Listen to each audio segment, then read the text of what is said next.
Welcome to Be Wealthy and Smart. I'm Linda P. Jones, America's Wealth Mentor, empowering women and men worldwide to financial freedom. On today's show, we're going to talk about 5 under-the-radar moves to make right now because things are a little different. And we've got this war going on with Russia and Ukraine. We've got the Federal Reserve jawboning about how quickly they have to raise interest rates. We have supply disruptions. I mean, these are unusual times. This is not, as you know, a normal time right now. And we have to really plan and make some good decisions here because there's going to be some different things that happen, I believe, and I want you to be prepared for that. So that's what we're going to talk about today. So the first thing I think we need to prepare for are cyber attacks. Now, recently, intelligence agencies from the Five Eyes, which is the US, UK, Australia, New Zealand, and Canada, put out information that they're expecting cyber attacks. Now, this could happen to banks, this could happen to corporations or credit card companies or insurance companies. We don't know exactly where they're going to hit. But what we do know is we want to have our information secure, and we want to minimize any disruption that we personally have to deal with. That's why I recommend that you should have some extra cash on hand, because it could be ATMs that are not easily able to be used, and it could be credit cards that are not functioning. That's why you've got to have some cash on hand, enough for a couple of weeks of buying gas and groceries and beverages and medicine and anything you would normally spend money on. You should try to get that money in cash and keep it on hand in a safe place. We may also have some blackouts of social media. We might lose phones. I know internet has been spotty around the country. And you want to talk with your family about having a meetup plan. If you live in the neighborhood, not too far from each other, and you want to try and meet up or check in on elderly parents or something like that, you want to have a plan and talk in advance about how you're going to visit or how you're going to get there, if you're going to ride a bicycle, what you're going to do. Now, there's an app on your phone called the Signal app, Signal. It's blue and white. And the Signal app is supposed to work even if the phone system goes down. It is a military app, and I understand that this is something that if you download it on your phone and your family or friends download it on their phones, that you will be able to still communicate even if the phone system has gone down. So download the Signal app, talk with your friends and family about that, get everybody on there, start using it, make sure it works, and get all prepared with your communications. Number 2, stock up on food, water, medicines, and things for your pets. We've been talking about supply chain disruptions for a very long time, and we may have some disruptions that go into a longer period of time, such as weeks to months. Today I was at the grocery store. I noticed a lot of things were not on the shelves, and it's starting to look quite spotty. If you can afford it, I think you should also look into buying longer-term food supplies called MREs, and this is something I've done for myself so that I have a 1 to 2 year food supply just in case things get really crazy. It just gives you extra peace of mind. If it's something you can afford, great. If it's something you can't afford right now, you can always do your own canning or freezing or freeze-dry food. There's lots of different strategies and things that people can do, but I do think that you need to think about having a strategy for food shortages, water shortages, etc. Number 3, hedge your dollars with things that are going to be useful like money, such as silver coins, which I love, and get the coins that are from your native country, so Canadian maple leafs, American eagles, South African Krugerrands, etc. Get the silver coin that is native to your country because it's going to be easier to trade with it or sell it back when and if you need to. Now, you can also supplement your portfolio with mining stocks or ETFs and with cryptocurrencies like XRP and XLM or any of the ISO 20022 cryptos. You can buy XLM on Coinbase very easily, set up your checking account. You can buy XRP on Uphold by also setting up your checking account or wiring funds to Uphold. But I think having some money in XRP and XLM in particular is going to be a good hedge against some issues that the dollar may be having, particularly as I look into next week and some things we may be seeing. Now, I've talked for a long time, and I wrote about this in my book, 3 Steps to Quantum Wealth, that the ISO 20022 cryptos have been planned for a very long time to be our new financial system. And I do believe we have a new financial system coming, which is tied in with all of this, which is why we may have the banks go down for 3 days to have this conversion happen. And we have heard from people who work at banks that that's exactly what is going on right now, is a conversion to a new quantum system. We've also heard that the ISO 20022 coins are going to be backed by something of value so that we move from this fiat space into something that has value, and that could be cryptocurrencies that have value. And I definitely believe that all of the ISO 2002 cryptos are part of that plan. But in particular, XRP and XLM we know have been named to be the ones that the stable coins are going to be built on and be backing. So these are really important for you to have some of those in your portfolio. A lot of people ask, how much is enough? How much should I own? And this is something we talk about in the VIP experience, my inner investing circle. And it's a hard thing to answer because my first recommendation is that you hit a 5% level of all of your investing assets.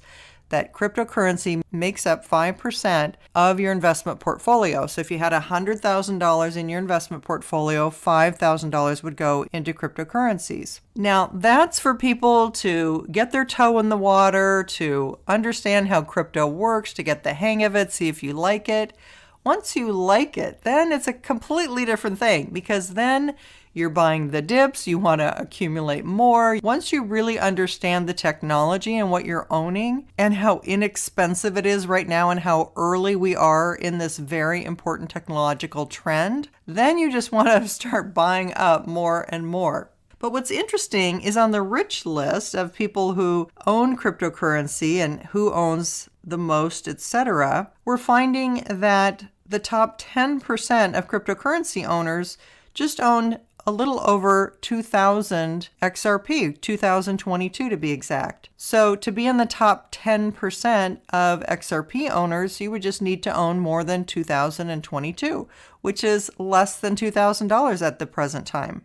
To be in the top 5%, you would own 7,950 XRP. To be in the top 4%, 10,518 XRP. To be in the top 3%, 16,129 XRP. To be in the top 2%, 26,984 XRP. To be in the top 1%, you would need to own 56,680 XRP. Now here's where it gets interesting. There's only 4 more levels above this. To be in the top 0.5%, the top of 1/2 of 1%, you would need 106,816 XRP. To be in the top 0.2%, you would need to own 239,929 XRP. To be in the top 0.1%, you would need to own 426,992 XRP. And to be at the very top level that only 415 people are in, the 0.01% that own XRP, they own 7,424,774 XRP. But here's the thing. To be in the top 10% takes less than $2,000. So that should be a definite goal for you to strive for if you can. But again, that's a random number. It really is more important what your overall portfolio is and putting 5% into your current portfolio, then from there deciding if you want to own more and if you're more comfortable and if you really understand the full value of what you own, the technology and why it's so important in our future and how and why we believe that it has been selected to be a very important bridge currency in the future. All right, let's move on to number 4. Once you have your cryptocurrency, I want you to move your cryptocurrency off of the exchanges and into cold wallets like the Decent wallet or the Ledger Nano. You might need both depending on which ISO 2002 cryptos you have because they don't all go in one or the other. The wallets only accept certain cryptos, so I have to own both so that my cryptos fit in there. But I also have a Xumm wallet, which is a software wallet. It's an app. It's spelled XUMM. I also have a Lobster wallet. It's spelled LOBSTR. It's also an app found in the App Store. I have a Trust wallet. I have a Bifrost wallet. These are all software wallets that are okay for you to own because your money's not on the exchange. We want to get them off of the exchange because it's definitely more vulnerable, more subject to attack, and you just don't have the protection there that you do having it in your own wallet. So I definitely want you to move off of the exchanges into cold wallets if you can, and sometimes you have to own software wallets, I understand. And number 5, think about investing in some of the tech stocks that have announced splits but have not split yet. There are 3 that I've talked about on the podcast. One is Google, one is Amazon, and one is Tesla. Now with Google and Amazon, we know that they're going to split 20 for 1. So all you need to do is buy one share for $2,500 in the case of Google or $3,000 in the case of Amazon, roughly, and it will split so you could get 20 shares at $150. With Tesla, we don't know yet how many it's going to split for, but its price is just around $1,000. In fact, I bought some yesterday at a price under $1,000, which I was very pleased about. So this is something that it's a very easy strategy.